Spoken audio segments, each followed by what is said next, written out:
Whatever struggles you are facing, from depression, anxiety, trauma, or grief, BetterHelp can connect you with a professional counselor in a safe and private online environment.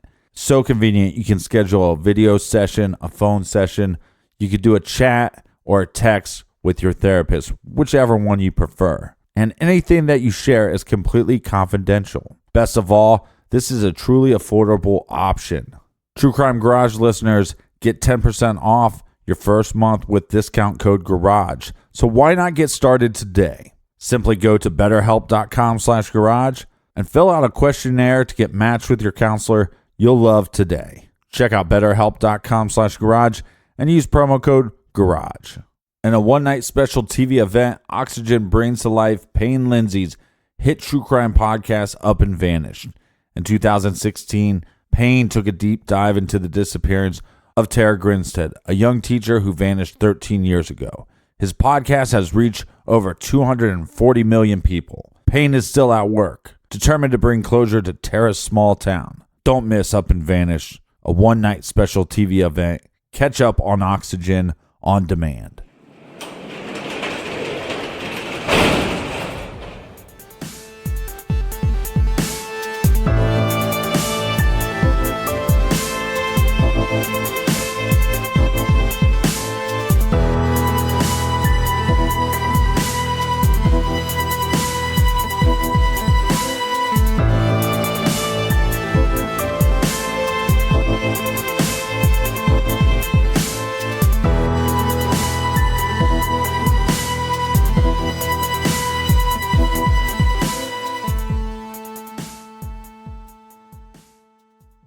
Welcome to True Crime Garage. Wherever you are, whatever you are doing, thanks for listening. I'm your host, Nick, and with me, as always, is a guy that, unlike Drew Brees and Zeke Elliott, he actually had Thanksgiving Day off. He is the well-rested captain. Well, I actually had a very tough matchup in the CFL where I crushed Johnny Manziel, but thanks for watching. It's good to be seen, and it's good to see you. Thanks for listening. Thanks for telling a friend.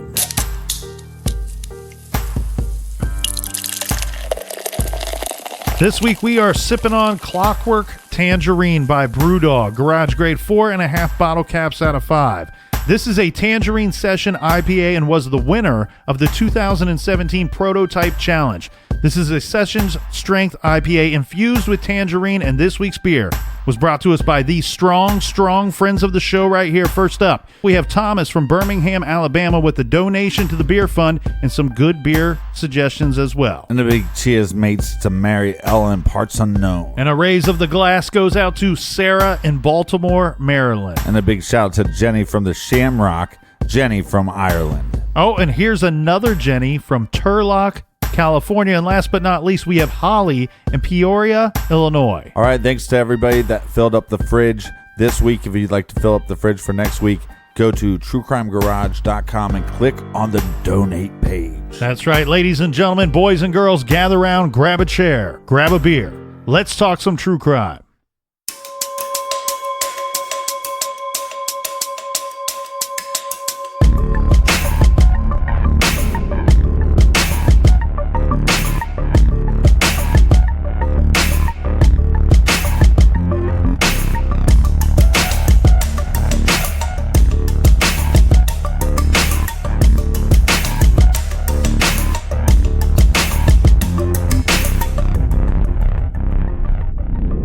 With the approaching holiday comes gifts.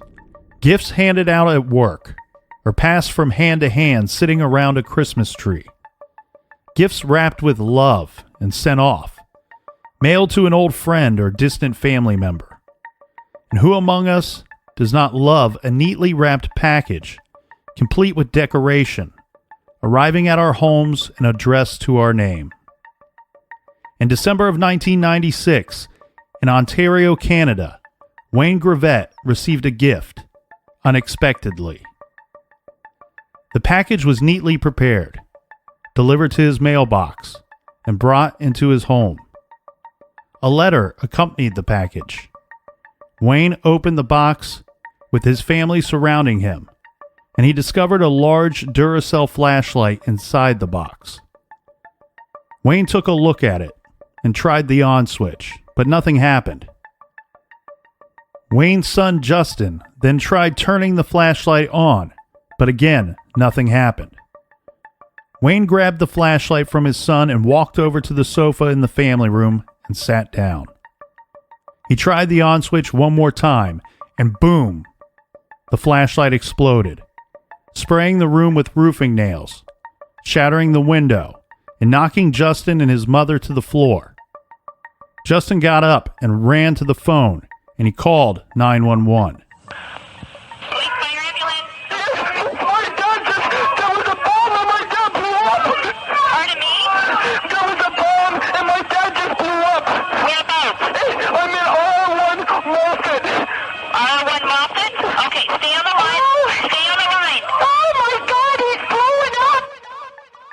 The flashlight bomb killed Wayne Greavette right there in front of his family.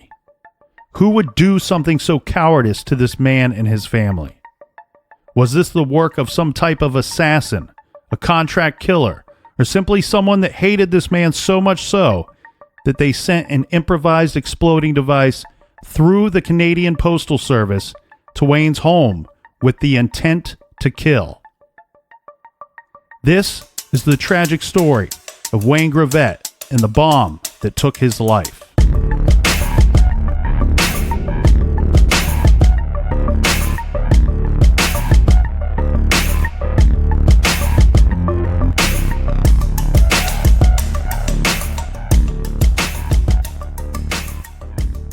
Wayne was born on January 4th, 1954 in Ontario, Canada.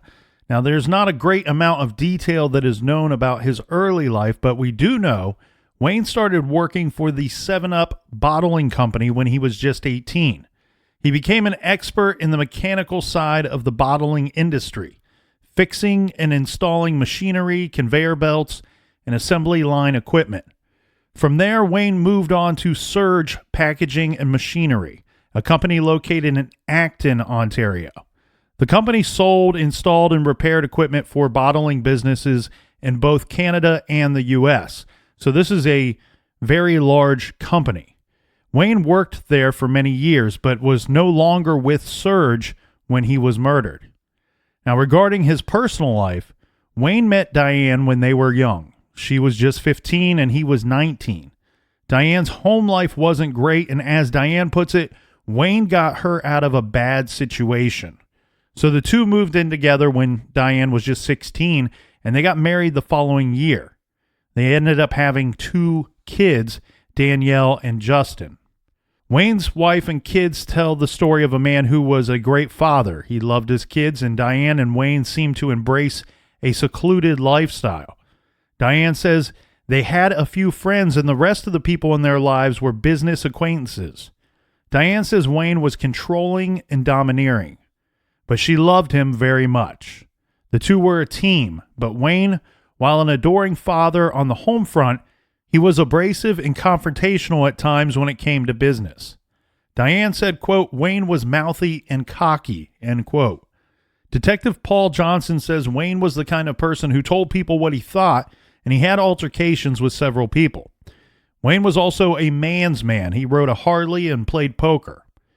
The few friends he did have were mostly hard-drinking blue-collar buddies that he met in the bottling industry. Diane says Wayne was away a lot for work and sometimes did not come home at night after drinking with the guys. And he was not the best husband. He had affairs. And Diane says they had fights, sometimes bad ones. He had a temper, but she loved him. He loved her, and they were a family. Both Wayne and Diane were employees of Surge for quite a while, but in 1993, Wayne had a falling out with and left the company.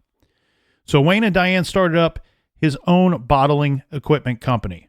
A secretary, Lisa, from Surge came to work with them. They named the company D&L after Diane and Lisa.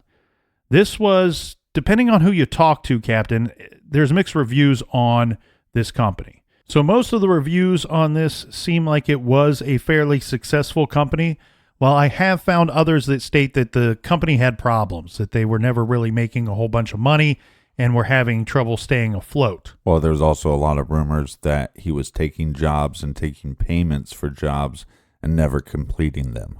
that he might have been conducting bad business, Right. let's say. In 1996, the Gravettes bought a 104-acre farm in Moffat, Ontario. At this time, D&L wasn't doing very well. This property has a natural spring, large enough that they could use the spring as a source for a bottled water business.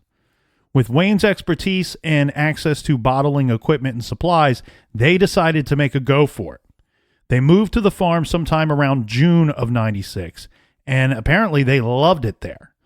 Wayne set up a shop in the barn and started bottling and selling water. Now let's talk about the events of December 12th, 1996.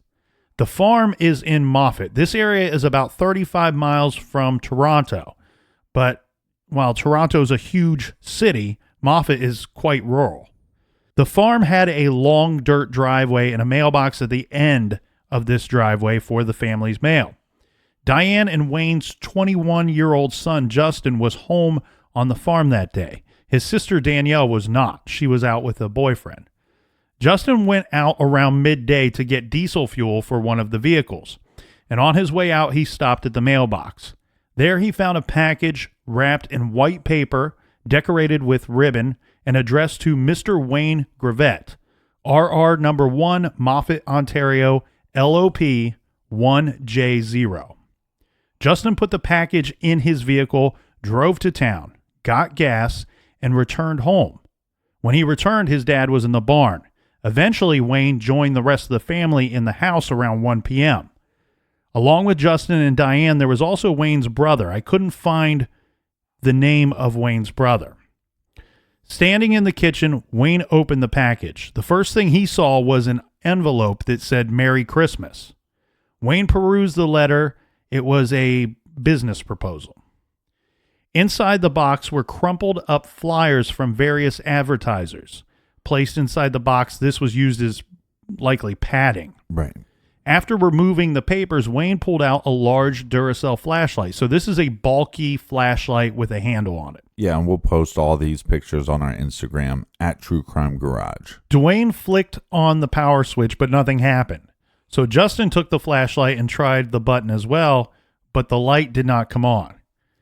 He tried to open up the battery compartment, but couldn't. It seemed like it was glued or fastened shut. Wayne took the flashlight back, moving into the family room and sitting down on the sofa. He then tried the switch again, and the room exploded. They called 911 immediately after the explosion. You heard a portion of that call during our trailer. The trauma and fear in Diane's voice is palpable. She's screaming. The flashlight was a cleverly disguised bomb. The interior of the flashlight was filled with explosives that were sparked by the activation of the on switch. Packed around the explosives were a large number of roofing nails. The nails did exactly what they were intended to do. They sprayed Wayne in the area around him. The front of Wayne's body, including his face, basically blew up. Blood sprayed all over the walls, windows shattered, nails flew through the drywall and into other rooms, even embedding in the ceiling. Yeah, he basically lost everything from his face down to his thighs. I hate to paint this unfortunate picture, but you have to picture for a second the man sitting there on the sofa, the flashlight basically in his lap, and he's looking down at the flashlight when this bomb goes off. So he absorbed almost all of the blast. According to investigators, he died instantly. Let's talk about the investigation, Captain. So when the police arrived, they found the family room covered in debris. Broken furniture and glass were everywhere. Wayne's body was still lying on the couch, now covered with a blanket, and his family was in hysterics. The Ontario police, they closed off the scene and sent the family elsewhere for questioning. Detective Paul Johnson of the homicide unit was put in charge of the investigation. Processing the scene took several days. Police gathered the names of business associates and colleagues of Wayne's and started looking through his business, banking, travel, and phone records. And the package that was holding the bomb, it was confirmed that was delivered through the mail. But also the box was a wine box as well, right? Mm-hmm. Yeah, the mail carrier, her name is Joyce, said that her and her daughter and small grandson were in her mail truck that day, helping with packages and deliveries on her route. She remembered the package to Wayne because of a pretty ribbon that was on this package. She also noted that the package fit exactly into the mailbox. Joyce was still out on her route when she heard the sirens, but she didn't discover what had actually happened until the following day when she arrived at the post office, which was now crawling with cops. Okay, so Captain, what kind of evidence can we collect from the packaging? First, it had a large number of stamps on it, amounting to extra postage. So it would appear that someone wanted to make sure that this wouldn't get returned, that they put more than enough to guarantee that it would be delivered. Of course, you're not going to want a package that's a bomb to be returned to you. Well, and unfortunately, no DNA was found on the stamps or the packaging. Well, also something with the packaging, the box that it held in, like I said, was wine. So you wonder, he's in the distributing business. Is there somebody that distributes wine that would have access to this box to put the bomb in? Well, this is a red and cream-colored cardboard box from a cheap brand of red wine, a Cabernet.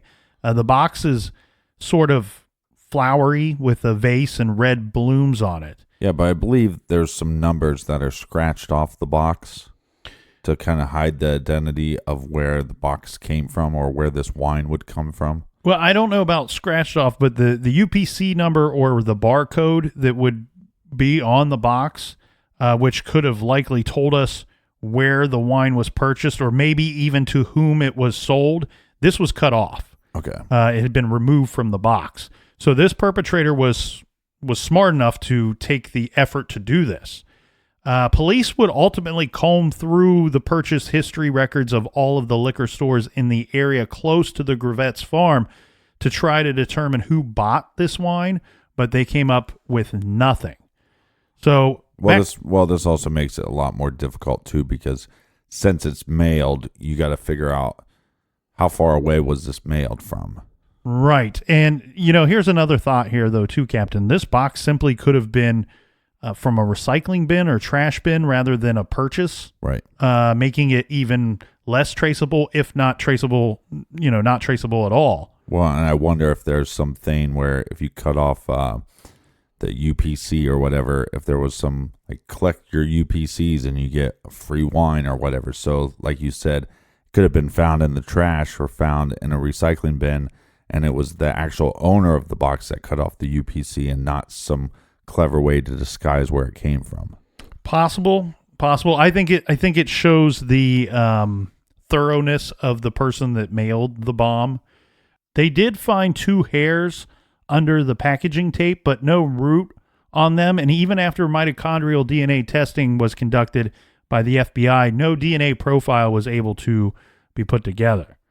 Investigators theorized that the perp deliberately avoided licking the stamps and used excess number of stamps to ensure delivery and stamped it themselves to avoid taking the package to the post office.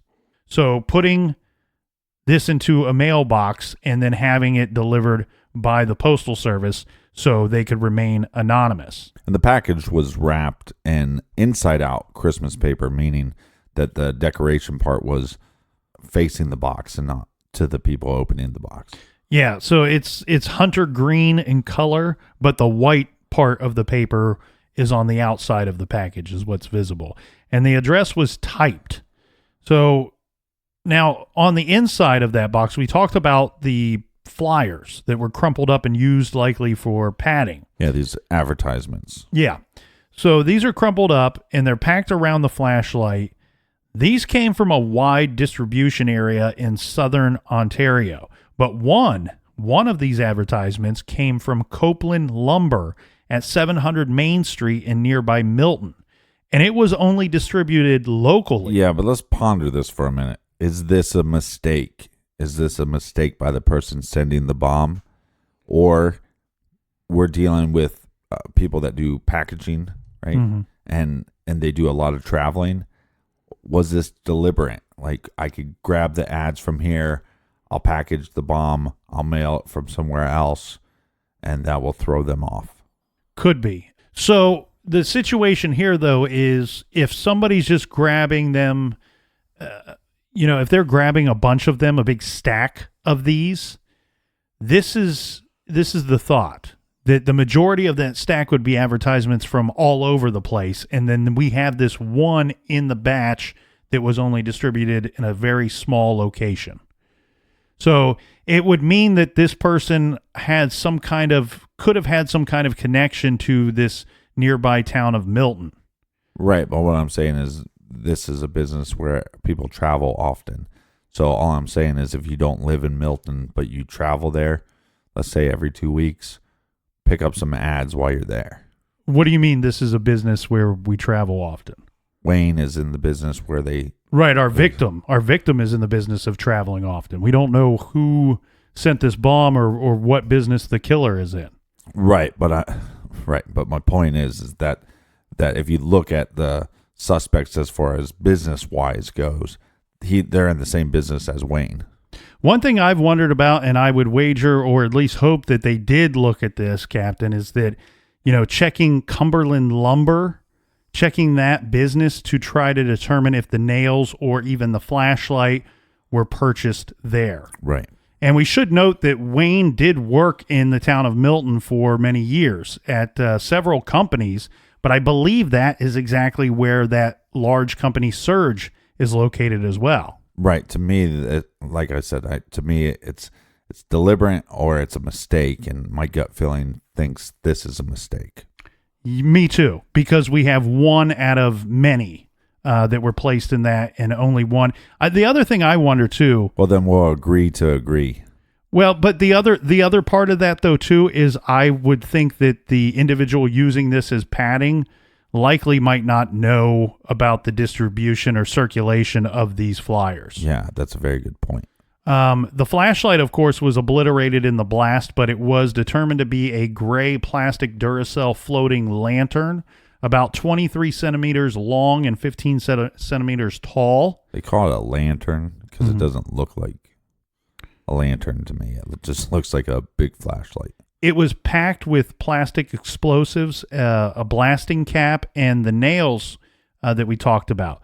So turning it into a powerful concentrated bomb containing superfrac. This is an explosive used in the mining industry for breaking apart rocks or large rock. This is not a bomb that would go off if you hit it with a hammer or dropped it. It requires a trigger, which is why it was wired to the on switch. Police determined the superfrac was readily available within the mining industry. It could have been purchased through a manufacturer or stolen from a gravel pit or any distributor. So I don't think they were able to track down the source of this explosive. Now, there is debate about the experience level needed to construct the bomb. Most investigators think that someone could have learned how to put this together from the internet or a magazine or a book. Right. So let's talk about the letter, because inside, along with the flashlight bomb, was this envelope, and inside was a letter. On the envelope was handwritten label of Merry Christmas. It's a typed letter inside on simple 8.5 by 11 sheet of white paper. Yeah, how about you start by just reading it straight through? Okay, it says, Mr. Wayne Greavette, Dear Sir, my partners and I are opening a new business sometime early in the new year called Acton Home Products, and would be very interested in having you give us a price on rebuilding some equipment. You did some work for a company I was with a few years ago, and although you won't remember me, Lisa and your delivery man Joe most likely will. We don't plan on doing anything until after the new year, but would be most anxious to proceed at that time. We have no staff or office in place just yet, but you can reach us by mail at our new address below. Thanks for your time, and I'll look forward to hearing from you sometime early in the new year. Sincerely, William J. French, Acton Home Products, RR number 1, Unit number 6, Acton, Ontario, L7G2N1. P.S. Didn't realize you had moved. Had some trouble finding you. Have a very Merry Christmas, and may you never have to buy another flashlight.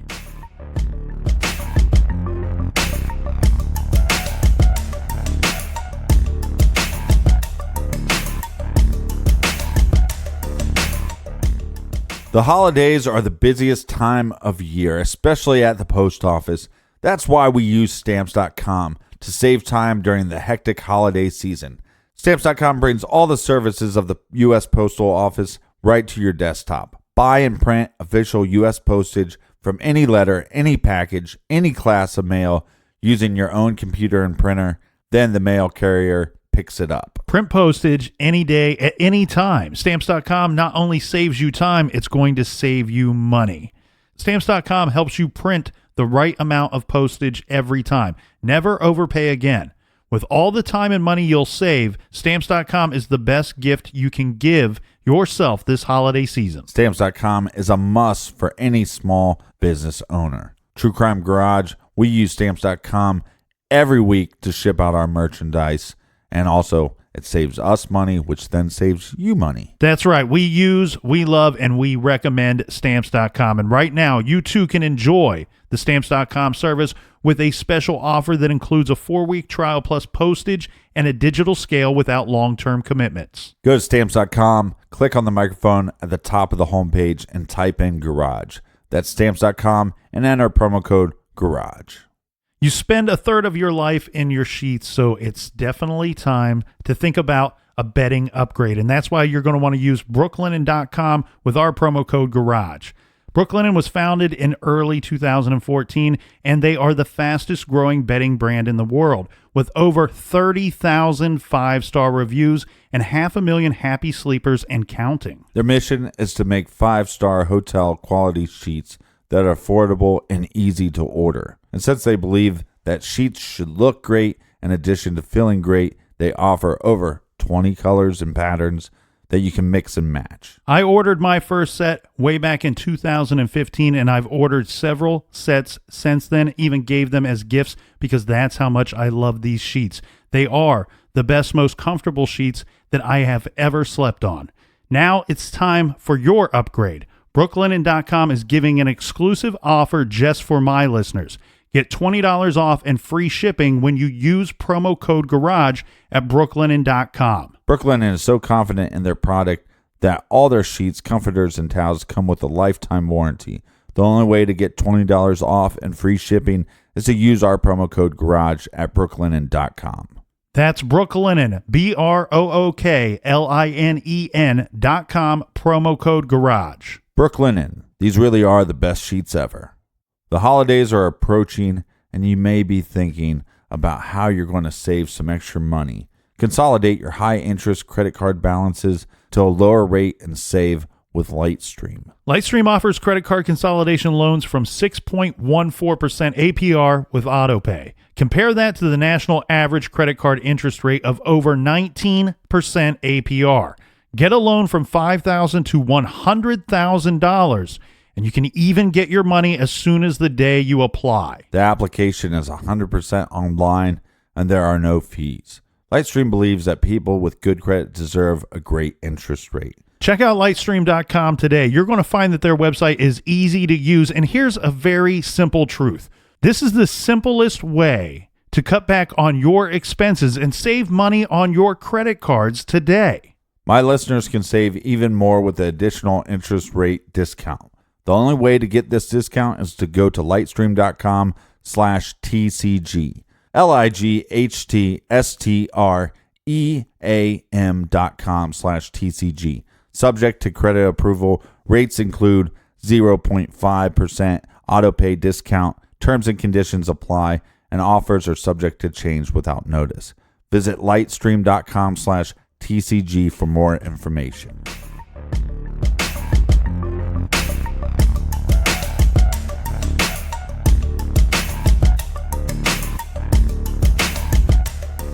All right, we're back. Cheers, mates. Cheers.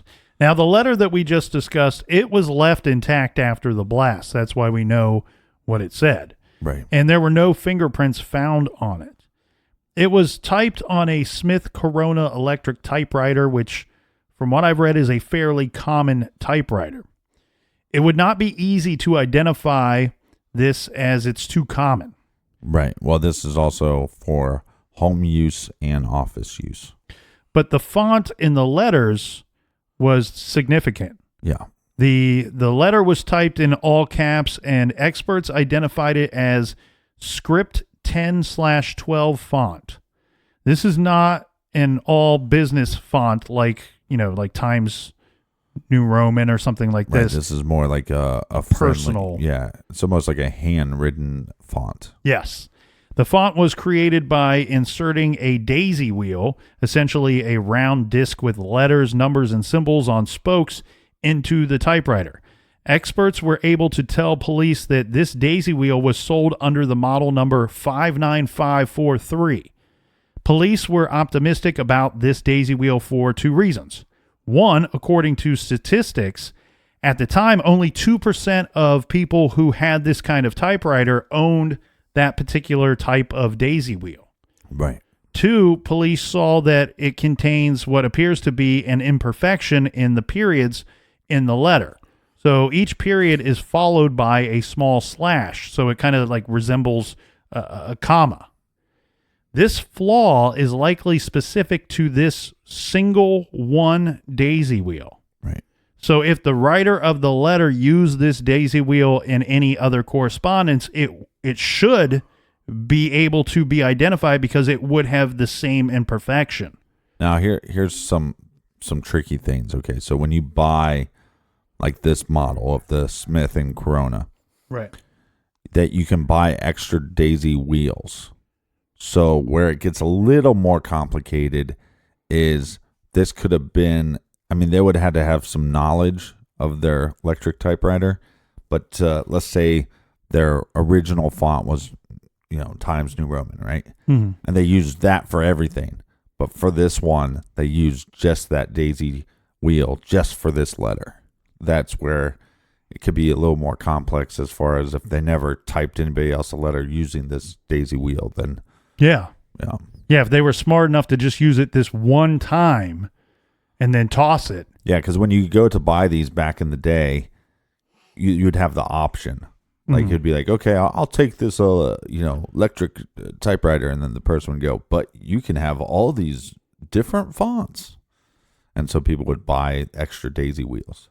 I wonder if you could buy them at any time. Like if you don't have to buy it when you're making the purchase of the typewriter, I would think you could buy it at any time. I'm assuming you can. And then they're just looking at the straight up statistics of sales and going, okay, well, X number of people own this typewriter, or X number of these typewriters have been sold, and then X number of these daisy wheels have been sold throughout the year. So somebody essentially could have went somewhere and purchased it with cash. Right. And not with the actual typewriter. And like you said, using it once, if you were smart enough or sneaky enough to use it only that one time and then toss it.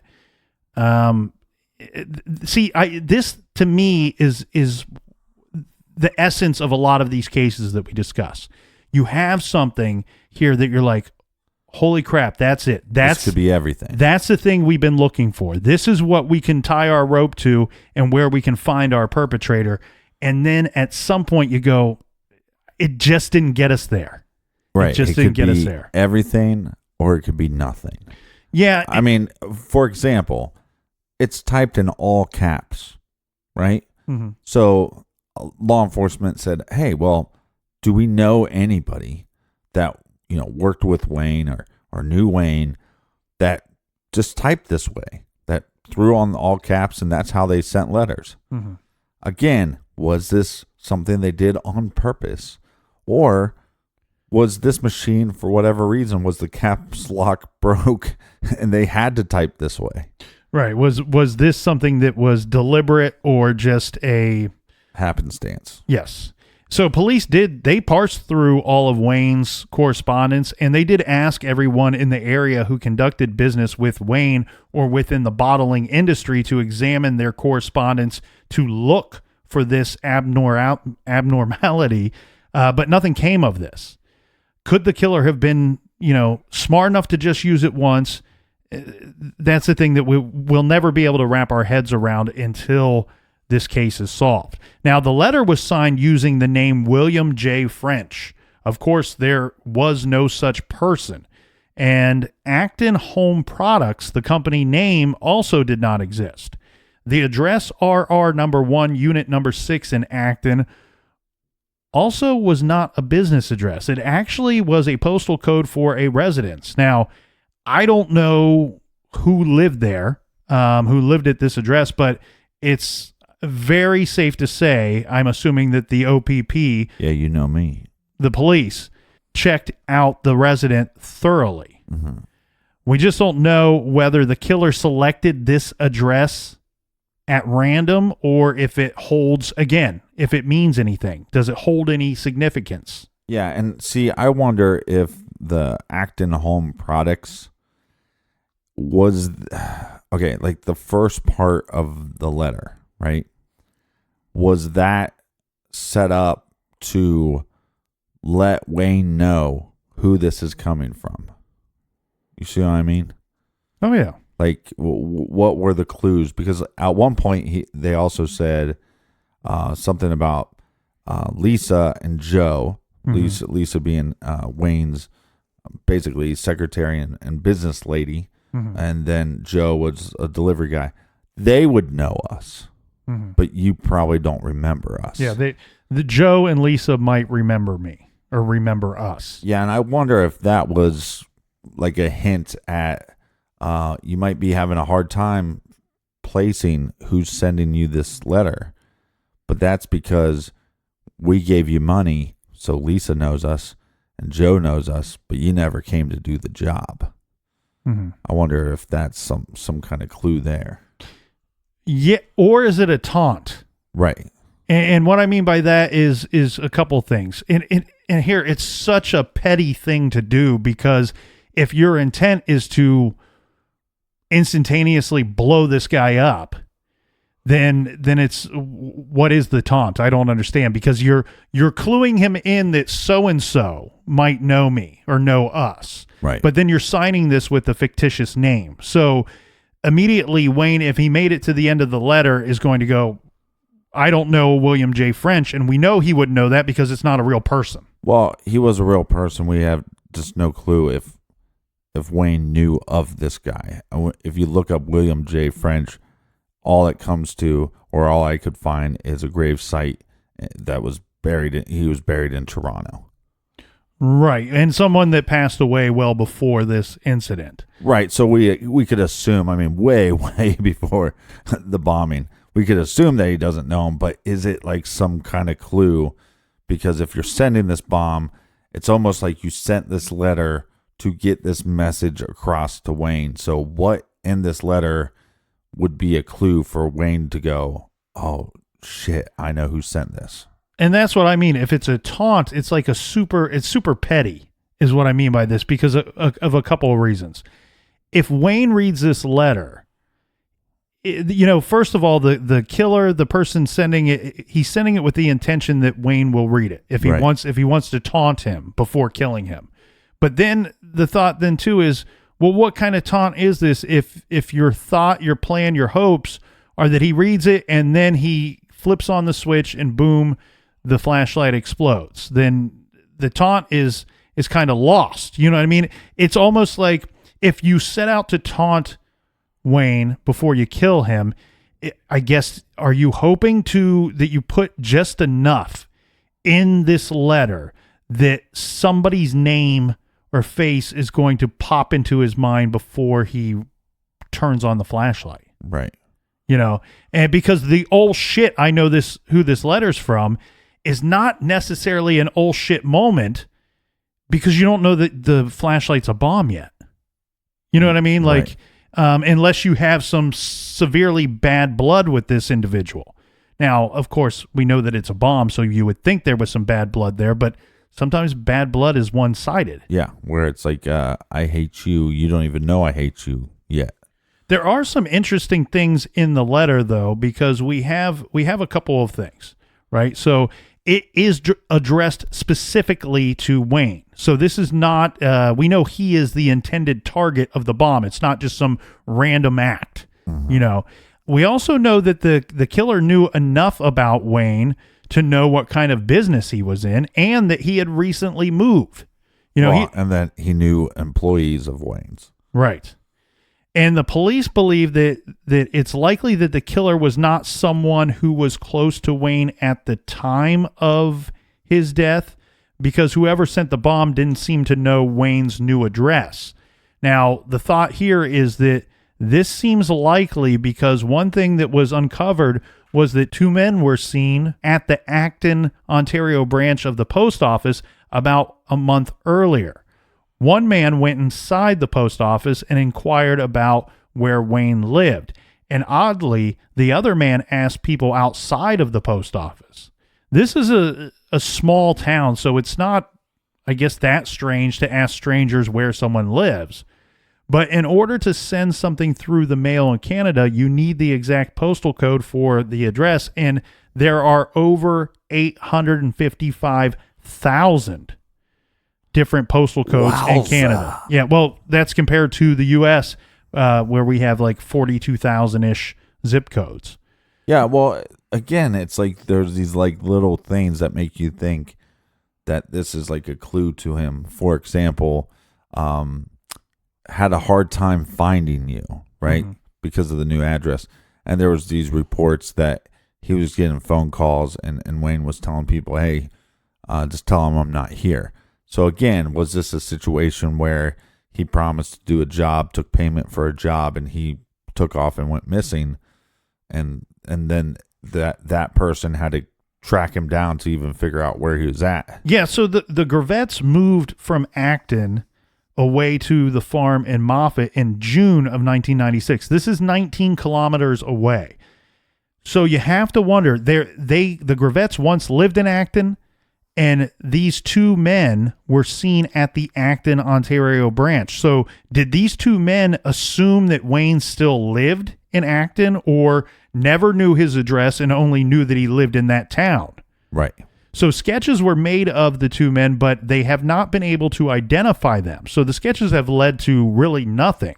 I'm sure, like we know with most cases, a lot of times when you have a sketch thrown out there, that the police end up receiving a lot of look-alike calls. Right. Hey, I know so-and-so, and you should talk to him. Well, how's he connected to the case? Well, he looks like the guy. Yeah. And then they look at the guy, they talk to him, and find out he has absolutely no connection to anything. Who knows how reliable these sketches are in the first place, you have to wonder, because these are composite sketches made using eyewitnesses who had an unremarkable conversation or conversations with two people inquiring about an address a month before this happened. Right. All right, back to the letter. The writer actually knew Wayne's business fairly well. And I say this because in the letter, naming Lisa and Joe. So Lisa Irvin was the secretary from Surge. You had already mentioned her, but she was from the Surge company, and she ultimately left the company and started D&L with him and his wife, Diane. Like I said, even though I think the title was more secretary, I think she knew the books and knew the business very well. Oh, yeah. The interesting thing here, though, too, Captain, is Lisa's name is actually spelled Leesa. Yeah. So we don't know if the letter writer actually didn't know this. And what I mean by that, because in the letter, it's spelled Lisa. You know, the more common way. I actually never had seen the name Lisa spelled Leesa. Was it Leesa or is it Leeza or something weird? I thought. Well, I have her name as technically being spelled Leesa, and in the letter it's spelled the more common spelling of Lisa. So that makes you wonder a couple of things. Yeah, S-A. You have that right. Sorry. What it doesn't make you wonder, there's no way that somebody just connects that unless they know that specifically about Wayne or his company. You don't just randomly pick two names and they actually had something to do with one of his companies. And the crazy thing, though, is if I had only heard that name out loud, you know, only heard that name spoken, never seen it written, never seen it. Lisa. Yeah. Then that's how I'm going to spell it in my taunting letter that I'm sending along with my bomb. Right. And then the thing with Joe, he was actually Giuseppe Zacic. I think he's technically the delivery driver. It sounds like he held several different roles with this company, but mostly was a delivery man. And he did go by Joe. So again, you have to wonder, like, is this just a red herring designed to throw investigators onto the scent of a business associate? You know, someone that would have heard these names aloud, Joe, Lisa, or is this somebody that was even tighter with Wayne and actually knew these people a little bit? Let's just ponder this for a minute and try to help me. You help me, right? Why send a letter at all? It's almost like the only point of sending the letter is to get it into Wayne's head. You know who sent this. Or you send a letter because this has nothing to do with business, but you know Wayne enough where you can make it seem like, oh, well, Wayne would take money for jobs and not do them, and we have a history of that. So if I make this seem like it's connected to Wayne's business, then they're not going to look at me because this is a personal matter. So I went through some old bombing cases that were later solved and trying to add some psychology to even the packaging and, you know, this letter, of course. You know, a lot of times when people will attach a note to a bomb, most of the time it's almost an assumption by the creator of the bomb that the letter or the note will be destroyed in the blast and that no one will ever have read that letter other than the target. Right. But see here, I'm kind of more with you. I think with what you're saying here is it just to throw them off the scent? I don't know. I don't know either. But I think that might be the case. And what I mean by that is that I see actions being taken with the packaging of this bomb that indicate to me that whoever packaged this up, you know, like the removal of the barcode, the zip of the UPC symbol, that shows to me that they didn't intend for the packaging to blow up with the bomb or be destroyed in the blast, that they took precautions, that they thought that the packaging would likely survive the blast. So therefore, think about it this way. I kind of carry that over to the letter as well, like assuming that the letter would survive the blast. Right. And you'd think, though, with a gift, most of the time when you grab it, maybe you don't turn it on right away. I mean, that's the other thing, too. It wasn't like this, the trigger wasn't once you pull it out of the box, it blows up. It was you have to turn this on. So, I mean, you don't know. What if he was like, I know how a flashlight works. I don't need to test it. You know what I mean? Right. Like, so he just puts it over to the side. So, again, that's the tough thing because, yes, you would think most bombers would assume if I write a little note, it's on the package, it blows up, the note's going to blow up too.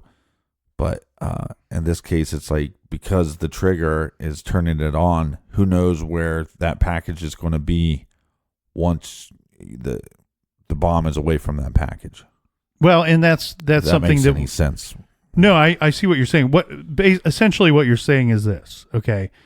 If I'm killing someone, if I'm going to go out and kill someone, if I'm looking at them across a field through the scope of a rifle, yes, even if there are people around them, I could put them in the crosshairs and choose that that's the individual that I'm going to shoot at.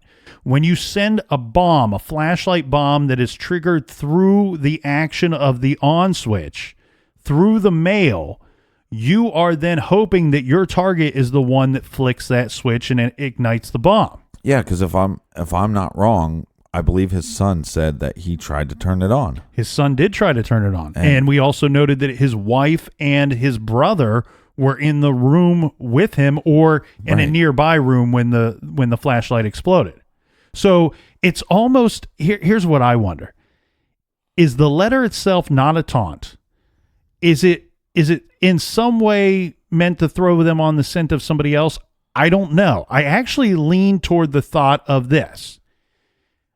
if I'm the killer, I'm thinking the letter will survive the blast, the packaging survives the blast, but the purpose of my letter is to increase the likelihood that Wayne is the one that flicks the switch and not someone that is just an innocent bystander.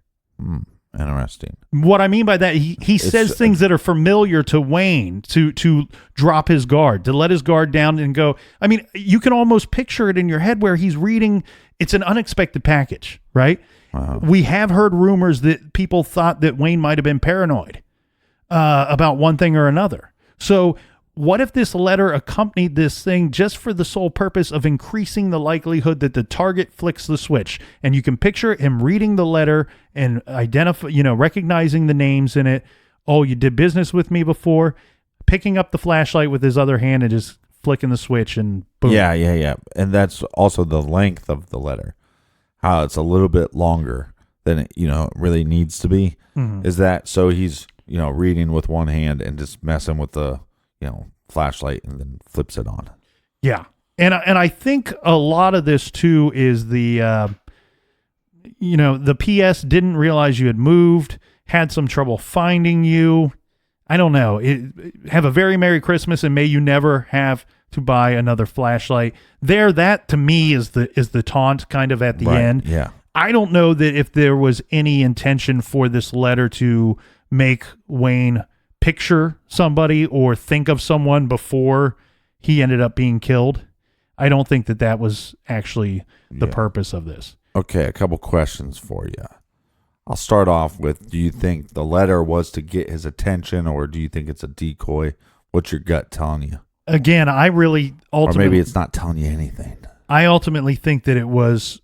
The sole purpose of the letter was to increase the chances that Wayne would be the one to flick the switch of the power switch to ignite the bomb, causing it to explode, hoping that he would be by himself. And part of that is the psychology behind who would have sent this, the perpetrator. So the police believe that this individual would have held a deep-seated grudge or deep-seated hatred for Wayne. Right. And then here's the other thought, though, too. If they are correct, now this is not a 100% etched in stone statement by the police, but they did say in an interview that, look, we actually believe that it's more likely that the individual wasn't close to Wayne in the months leading up to his death because we think that there are actions made to lead us to believe that they believe that Wayne still lived in Acton and didn't live at this farm in Moffat. So their thought is, if they are right about this, that if this means that something happened between this individual and Wayne months before the actual death, because he moved almost 6 months before the bomb was sent to the house. So somebody had a grudge against him and they were patient enough to sit on this grudge for at least months, could have been years.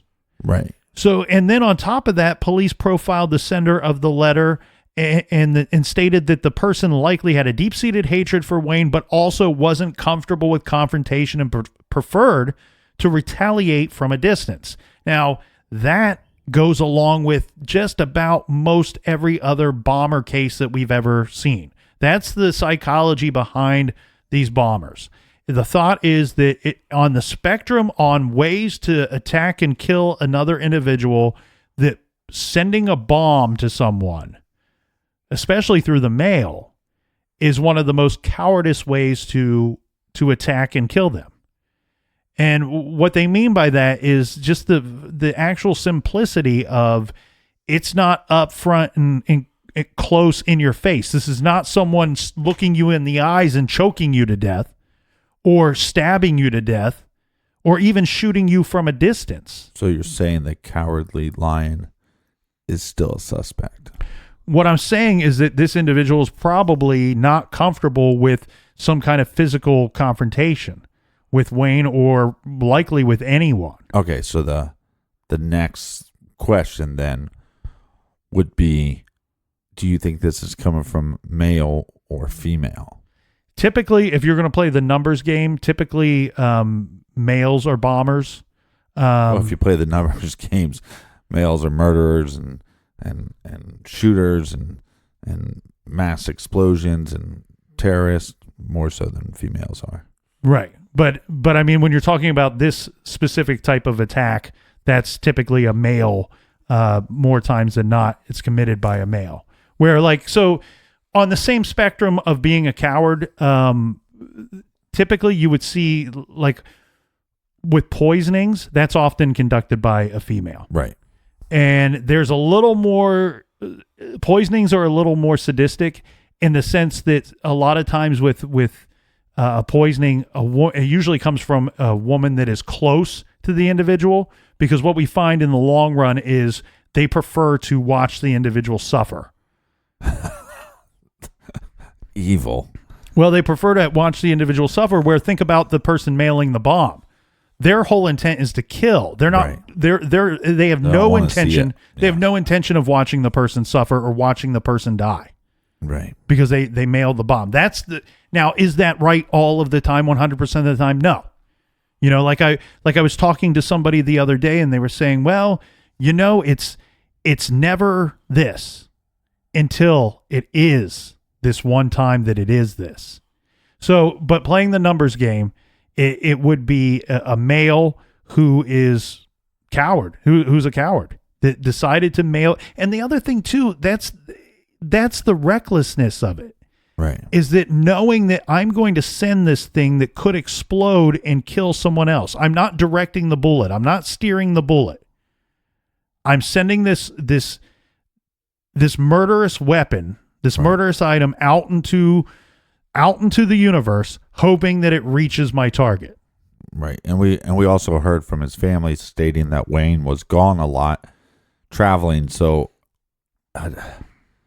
you almost, again, like you were going back to your point, this kind of just popped up into my head with him traveling so much that what if his wife opened the letter and then she read it and was like, oh, well, this is not for me. Right. I'm not going to explore this package anymore. Right. And then we do have his name on the outside of the package. That's another preventative measure to hope that Wayne's the only one that opens it up. Furthermore, the thing here too is, as the police and investigators stated, these are not explosives. This thing was not constructed in a manner that you could slam it against a table, hit it with a hammer, toss it out a window, and it will explode. It was constructed. This device was constructed in a manner that it has to be triggered by the on switch of the flashlight. Therefore, again, really pinpointing your target. I mean, we have the mail carrier who drove around with this thing for half a day in her vehicle, along with her son or daughter or grandson in the vehicle with her. And then we have Wayne's son, Justin, who picks it up. He's actually the one that picked it up at the mailbox. Right. He puts it in his vehicle, drives into town to get gas, and then brings it back to the house. So you have all these instances where it could have blown someone else up. The other thing that's crazy too is that, remember, we have the remark of I believe her name was Joyce, the mail carrier. Yeah.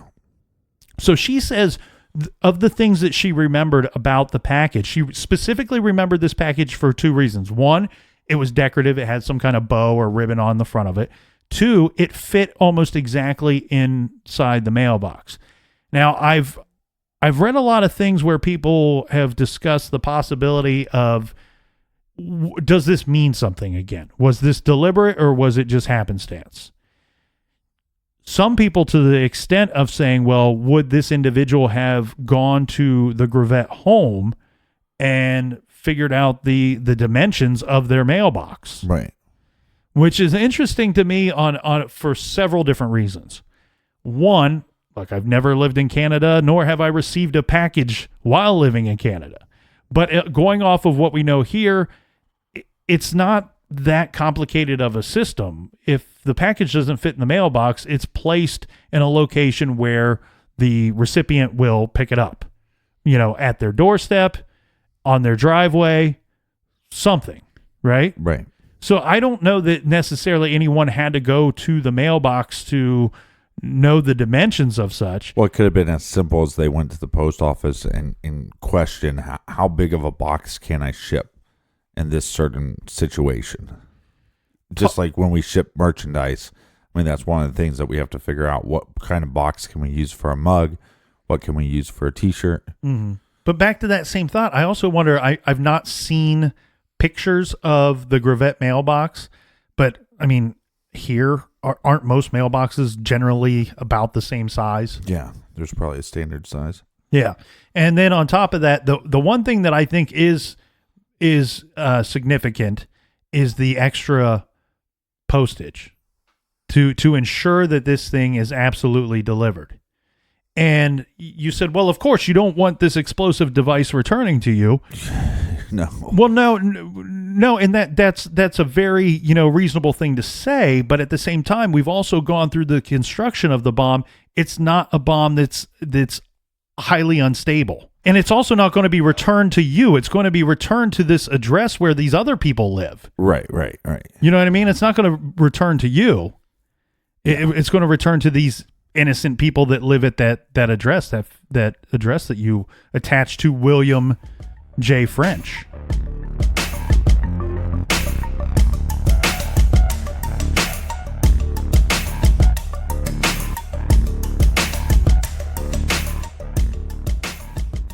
Payne Lindsay's hit true crime podcast, Up and Vanish, comes to life in a one-night special TV event on Oxygen. 2 years ago, Payne began exploring the shocking disappearance of a young teacher and former beauty queen named Tara Grinstead, who disappeared over a decade earlier. Payne is still at work, searching for the truth. Don't miss Up and Vanish, a one-night special TV event. Catch up on Oxygen on demand. Whatever struggles you are facing, from depression, anxiety, to trauma or grief, BetterHelp can connect you with a professional counselor in a safe and private online environment. Best of all, it's a truly affordable option. True Crime Garage listeners get 10% off your first month with discount code GARAGE, so why not get started today? Simply go to betterhelp.com/garage and fill out a questionnaire to get matched with your counselor you'll love today. Check out betterhelp.com/garage and make sure you use promo code GARAGE. All right. Thanks, everybody, for chilling with us here in the garage today. If you want to check out our full archive, you can get that on the Stitcher app. And if you want to check out our other show, Off the Record, it's available at Stitcher Premium. And so much more to get to in this case tomorrow. Until then, be good, be kind, and don't litter.